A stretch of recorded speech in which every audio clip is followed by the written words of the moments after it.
자, 2026년 2월 4일 월스트리트입니다. 이날 시장은 정말 기이한 날이었어요. 마치 AI가 스스로를 공격하는 것처럼 가장 잘 나가던 기술주 섹터를 스스로 무너뜨리는 그런 광경이 펼쳐졌습니다. 지금부터 이 혼돈의 하루, 제가 한번 제대로 파헤쳐 보겠습니다. 이날 시장의 모습은 바로 여기에 다 나와 있습니다. 보세요. 기술주 중심의 나스닥은 1.5% 넘게 그냥 곤두박질 쳤는데 희한하게도 전통산업주 중심의 다우존스는 오히려 탄탄하게 올랐습니다. 아니, 같은 시장 안에서 어떻게 이렇게 정반대의 일이 벌어질 수 있을까요? 바로 이 현상, 이게 오늘 시장을 푸는 가장 중요한 열쇠가 됩니다. 네, 바로 그겁니다. 그게 오늘 분석의 핵심이에요. 도대체 뭐가 기술주 세계는 완전히 공포에 질리게 만들고 동시에 소위 굴뚝산업이라고 불리는 기업들에는 에너지를 불어넣었을까요? 참 아이러니하게도 말이죠. 그 답은 AI, 바로 그 자체에 있었습니다. 시장을 그냥 한 방에 날려버린 주범은 바로 엔스로픽 쇼크라는 거였어요.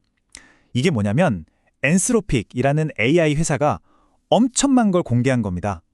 복잡한 코딩, 소프트웨어 개발, 이런 걸 사람이 아니라 AI 에이전트가 자동으로 다 해버리는 거죠. 그 순간 시장 참여자들 머릿속에 번개가 친 겁니다.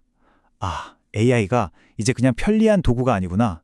이건 기존 소프트웨어 회사들의 밥줄 자체를 끊어버릴 수 있는 파괴자가 될 수 있겠구나 하고 말이죠. 바로 이 지점이 공포의 핵심입니다. 생각해보세요. 지금까지 AI는 소프트웨어 산업을 더 좋게 만들어주는 뭐랄까 든든한 조수 같은 거였잖아요.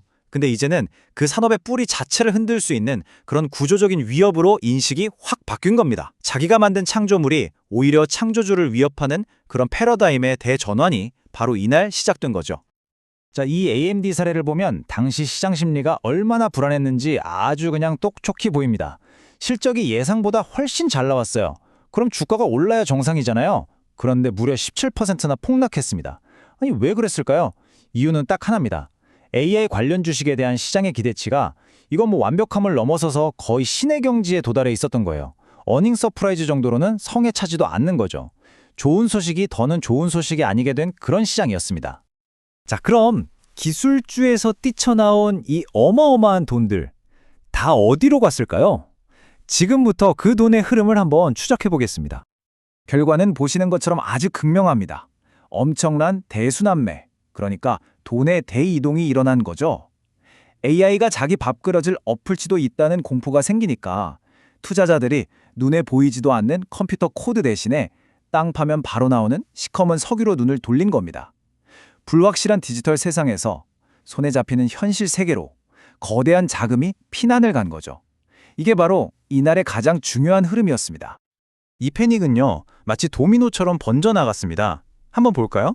첫째, 엔스로픽 쇼크가 소프트웨어 업계를 강타했죠. 근데 바로 그때 정말 타이밍이 기가 막히게도 중동에서 미 해군 드론이 격추되는 사건이 터집니다. 그러자 지정학적 리스크가 확 커지면서 국제유가가 치솟았고 이건 당연히 에너지 주식엔 호재였죠. 자, 그림이 그려지시죠? 결국 투자자들은 위험해 보이는 기술주를 내던지고 안전해 보이는 에너지나 산업재로 도망치는 아주 완벽한 연쇄 반응이 만들어진 겁니다. 시장이 얼마나 흉흉했는지는 이 공포지수 VIX를 보면 바로 알 수 있습니다. 하루 만에 3.5% 넘게 껑충 뛰어서 18.64까지 갔어요. 이 정도면 그냥 좀 불안한 애 수준을 넘어서 시장 전체가 본격적으로 겁을 먹기 시작했다는 신호입니다. 이게 무슨 뜻이냐면 투자자들이 앞으로 주가가 더 떨어질까 봐 비싼 돈 주고 보험을 사기 시작했다는 겁니다. 그 보험이 바로 풋옵션이죠. 다들 허리띠 졸라매고 위험 관리에 들어갔다는 아주 명백한 증거입니다. 자, 그럼 이렇게 정신없는 시장 속에서 월가의 진짜 고수들, 소위 스마트머니는 과연 무슨 생각을 하고 있었을까요? 대표적인 투자은행들은 이 상황을 어떻게 보고 있는지 한번 들어보시죠. 우선 JP모건은 다들 너무 겁먹지 말라는 입장입니다. 이건 미국 경제가 망가져서 다 팔아치우는 셀 아메리카가 아니라는 거예요. 그게 아니라 그동안 너무 미국 주식에만 쏠려 있었으니까 비중을 살짝 줄이는 바이레스 아메리카, 즉 건전한 포트폴리오 조정이라는 거죠. 한마디로 공포에 질려서 파는 게 아니라 너무 뜨거워진 걸 식히는 현명한 움직임이라고 보는 겁니다. 반면에 뱅크 오브 아메리카는 시장의 모순을 아주 날카롭게 꼬집습니다. 자, 이 부분 정말 재밌는데요. 한번 생각해 보세요. 만약에 AI가 소프트웨어를 다 죽인다고 칩시다. 그러면 그 AI를 돌리려면 반도체는 훨씬 더 많이 필요하겠죠. 그럼 반도체 주식은 폭등해야 맞잖아요. 근데 소프트웨어랑 반도체가 둘 다 폭락한다? 이건 말이 안 되죠. 논리가 아니라 감정, 즉 공포가 시장을 지배하고 있다는 증거입니다. 바로 이런 비이성적인 틈새에서 진짜 투자자들은 기회를 엿보기 시작하는 거죠. 블랙록은 여기서 한술 더 뜹니다. 아예 새로운 투자판을 짜라고 조언하죠. 진짜 돈 버는 건 소프트웨어가 아니다. 그 AI를 실제로 돌아가게 만드는 눈에 보이는 것들, 그러니까 하드웨어, 전기, 데이터 센터 같은 물리적인 기반이다 라고 말하는 겁니다.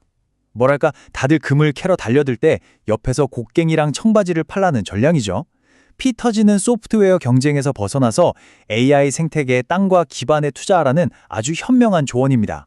자, 지금까지의 이 모든 혼란과 분석들을 쭉 종합해보면요. 이제 우리 앞에는 아주 명확한 두 갈래 길이 놓여 있습니다. 여러분이라면 어떤 길을 선택하시겠어요? 하나는 이건 과도한 하락이다 라고 보고 AI의 반등에 과감하게 베팅하는 공격적인 길이고요. 다른 하나는 일단 피하고 보자 하면서 이 변동성을 피해 안전한 실물 자산으로 옮겨가는 방어적인 길입니다. 먼저 공격적인 전략 AI 보석 찾기입니다. 이 전략의 핵심은 지금 이 공포는 일시적이다라고 믿는 거죠. 그래서 AI 혁명에 없어서는 안 될 반도체 기업들을 묶어놓은 SOXX나 AI가 발전할수록 더 중요해질 사이버 보안 관련주를 모은 CIBR 같은 ETF를 남들이 겁먹고 던질 때 싸게 사는 겁니다. 물론 리스크는 있죠. 만약 이 AI가 모든 걸 파괴한다는 이야기가 단기가 아니라 장기 트렌드가 돼버리면 기술주 전체의 가치가 영영 회복하지 못할 수도 있다는 점입니다. 다음은 방어적인 전략, 현실의 발붙이기입니다. 이건 지금은 기술주 변동성이 너무 크니 일단 피하자 하는 생각에서 출발합니다. 그래서 중동 리스크 같은 게 터지면 오히려 수혜를 보는 에너지 기업 ETF, 엑셀리 같은 곳으로 가거나 아니면 시장이 아무리 어려워도 꼬박꼬박 배당금을 늘려온 초량 기업들만 모아놓은 NOBL 같은 곳에 돈을 넣어두는 거죠. 이 전략의 최대 위험은 뭘까요? 바로 갑작스러운 경기 침체입니다.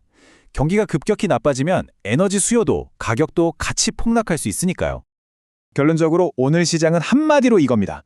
AI에 대한 핑크빛 환상이 끝나고 AI라는 냉혹한 현실이 시작됐다는 선언이었어요. 이제 투자자들은 그냥 AI라는 이름만 붙으면 무조건 사던 그런 시대는 끝났다는 걸 깨달은 거죠. 이제부터는 진짜 질문을 던지기 시작한 겁니다.